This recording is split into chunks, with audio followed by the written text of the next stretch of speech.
का स्वागत है। आज हम वाटिका कक्षा 4 पाठ 2 कोई किसी से कम नहीं लेकर आए हैं। तो चलिए अब हम पढ़ते हैं कोई किसी से कम नहीं।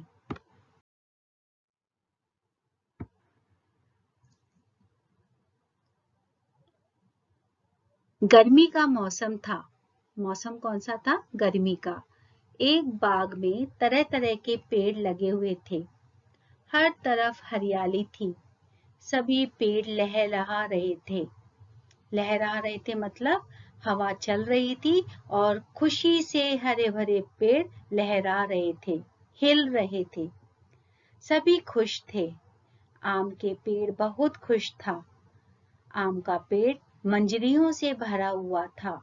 मंजरी का मतलब होता है जब फल आता है आम का तो पहले फूल खिलते हैं और वो फूल में जब धीरे धीरे जब वो उसमें छोटे बोर के आकार के जब फल बनना शुरू होता है उसे बोलते हैं मंजरियां। तो आम का पेड़ मंजरियों से भरा हुआ था। आम के भार से आम की डालियां झुकी हुई थी। इतने सारे आम लगे थे कि आम की सारी टहनियां ही आम के वजन से नीचे की तरफ झुक गई थी। आम की डालियों पर कोयल कूक रही थी। सारा वातावरण गुंजायमान हो रहा था। गुंजायमान मतलब गूंज रहा था। पशु पक्षी अपनी अपनी अलग अलग आवाज से जो बगीचा था उसको गुंजित कर रहे थे। आम इतराता हुआ इधर उधर डोल रहा था। डोलना मतलब घूम रहा था। पास उगे केले के पेड़ ने आम को छूने की कोशिश की तो आम ने उसका हाथ झटक दिया। झटकना मतलब दूर कर दिया। केले के पेड़ ने पूछा, क्यों भाई, इतना क्यों इतरा रहे हो? मतलब इतना नखरा क्यों दिखा रहे हो? आम बोला, अपने आप को देखो, कितने छोटे से हो। पत्ते हाथों के कान से भी बड़े बड़े, सारे के सारे पत्तों से ही लिपटे हो। लकड़ी का तो नाम भी नहीं, पत्तों का क्या करोगे? मतलब केले का पेड़ कैसा होता है? उसमें बड़े बड़े पत्ते होते हैं और केले का पेड़ ऐसा होता है जिसमें लकड़ी नहीं होती है। तो वो उसको अपमानित कर रहा था। कौन? आम का पेड़। किसको? केले को। केले ने गर्व से कहा, मतलब स्वाभिमान से कहा, मेरे पत्ते बहुत काम के हैं। खाने के लिए प्लेट की जरूरत नहीं। तोड़ो, बिछाओ और उस पर रखकर खाओ। मतलब आम के ये केले के पत्ते कितने बड़े होते हैं। तो दक्षिण भारत की तरफ तो लोग क्या करते हैं, केले के पत्तों को तोड़ते हैं और उनको धोकर उसी पर खाना खाते हैं। चावल, दाल और भी जो सांभर, इडली सब उस पर ही रखकर खाते हैं। प्लास्टिक की तरह पर्यावरण को गंदा नहीं करते। मिट्टी में मिल जाते हैं और खाद बना देते हैं। बारिश आ जाए तो छाते की तरह इनसे सिर ढक लो। बारिश से बचे रहोगे। मेरा फल तो मीठा है ही। कच्चे केले की सब्जी बनाओ या पाक केला खाओ। स्वाद लाजवाब होता है। मतलब केले को किसी भी रूप में खाओ, हर तरह से उसका स्वाद जो होता है लाजवाब होता है। बारिश आ जाए तो बड़े बड़े पत्ते होने के कारण उससे सिर भी ढक सकते हैं और जो उसके केले के जो छिलके होते हैं उनको सुखा लो या मिट्टी में दबा दो तो वो खाद के काम आ जाते हैं।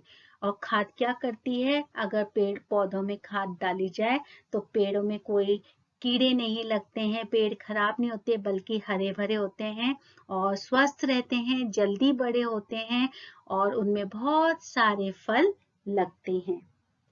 हाँ भाई, केले का पेड़ है, बड़े काम का। अब ये कौन बोल रहा था?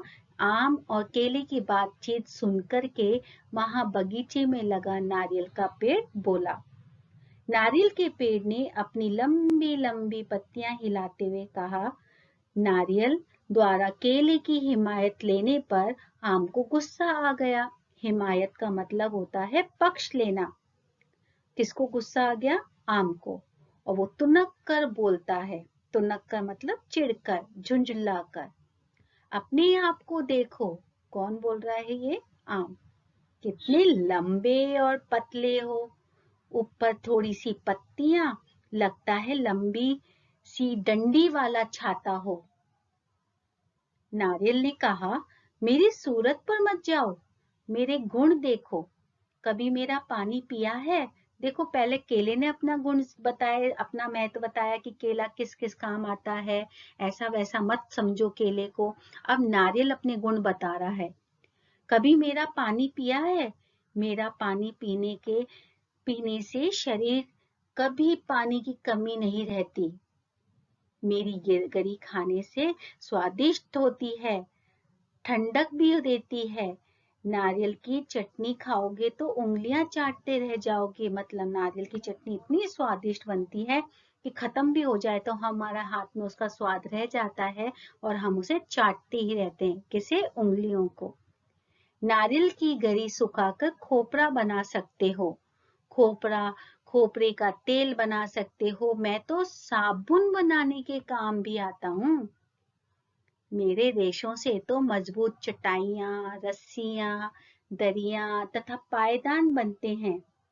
मेरे खोल से सजावट की अनेक चीजें बनती हैं। कौन बोल रहा था ये? नारियल का पेड़ अपना महत्व बता रहा था। आम की ओर देखकर दूर से ही नीम बोला। अब देखो पहले आम और केले की बातचीत हो रही थी। अब केले और आम की बात सुन के नारियल आ गया। अब नारियल, केला और आम बात कर रहे हैं तो अब कौन आ गया? नीम। नीम बोलता है, बंदर क्या जाने अदरक का स्वाद। मतलब जिस व्यक्ति में कोई भी गुण नहीं होते, अनपढ़ व्यक्ति, वो दूसरे की गुणों की निंदा ही करता है, उसे बोलते हैं बंदर क्या जाने अदरक का स्वाद। नीम की इस बात ने आम का गुस्सा और भड़का दिया। मतलब उसके गुस्से को और बढ़ा दिया। आम गुस्से से बोला, तुम्हें किसने कहा बीच में बोलने के लिए? कड़वे नीम। मैं कड़वा हूँ तभी तो बीमारियों को दूर करता हूँ। कौन बोल रहा है ये? नीम का पेड़। इतना ही नहीं, मेरी पत्तियां भी दरवाजे पर लटका दो तो बीमारियां पास नहीं आती। मेरी निबोरी का तो स्वाद ही अनोखा है। निबोरी का मतलब होता है जो नीम का फल होता है, उसे निबोरी बोलते हैं। मेरी टहनियों से बनी दातून दांतों को स्वस्थ रखती है। मेरी पत्तियां कपड़ों और अनाजों में रखने से उनमें कीड़ा नहीं लगता। देखो नीम के कितने फायदे हैं। छाया देखो कितनी घनी है।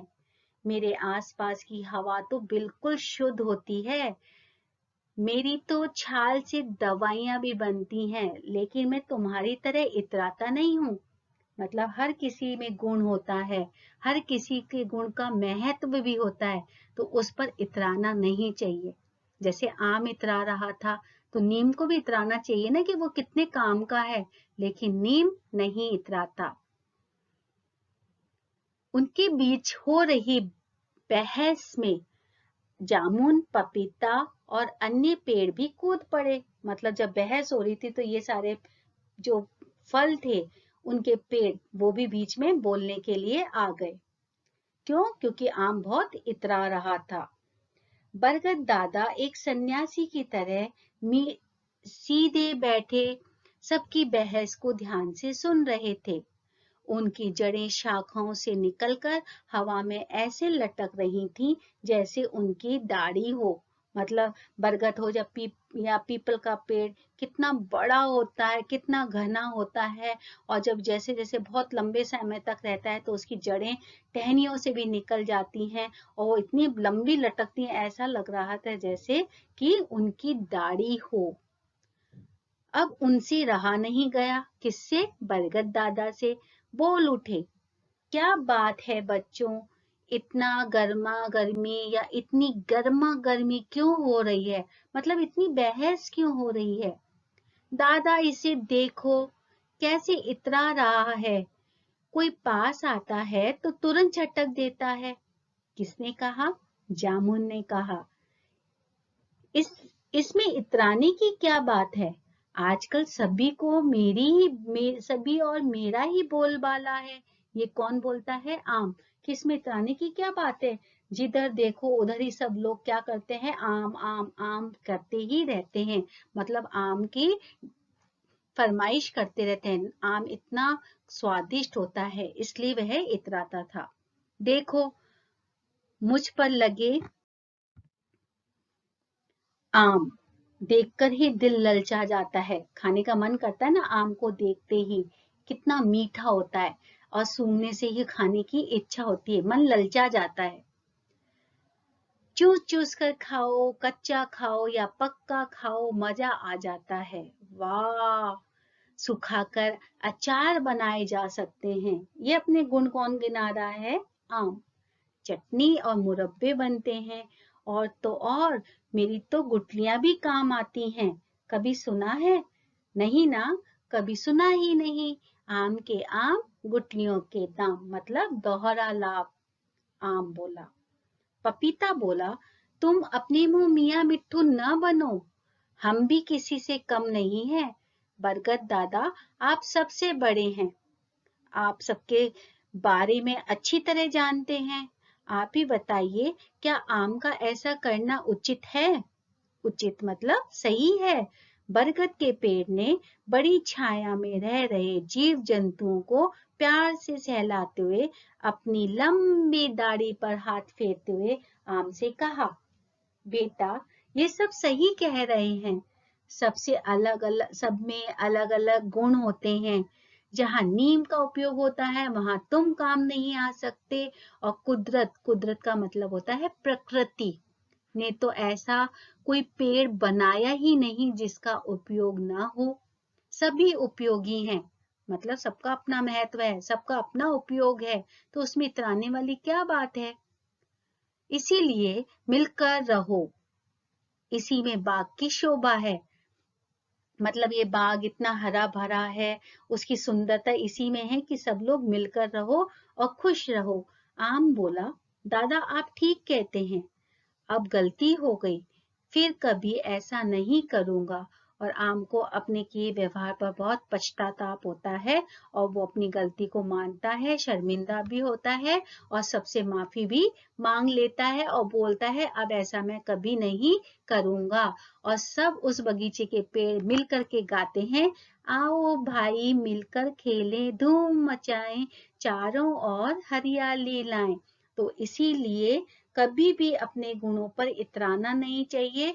उन गुणों से लोगों को कितना फायदा पहुंच सकता है, कितने काम आ सकते हैं, ऐसा प्रयास हमेशा करना चाहिए। ये कहानी, ये पाठ हमारा यहीं पर समाप्त होता है और अगली क्लास में हम फिर उपस्थित होंगे इसके शब्दार्थ और प्रश्नों के साथ। तब तक के लिए धन्यवाद।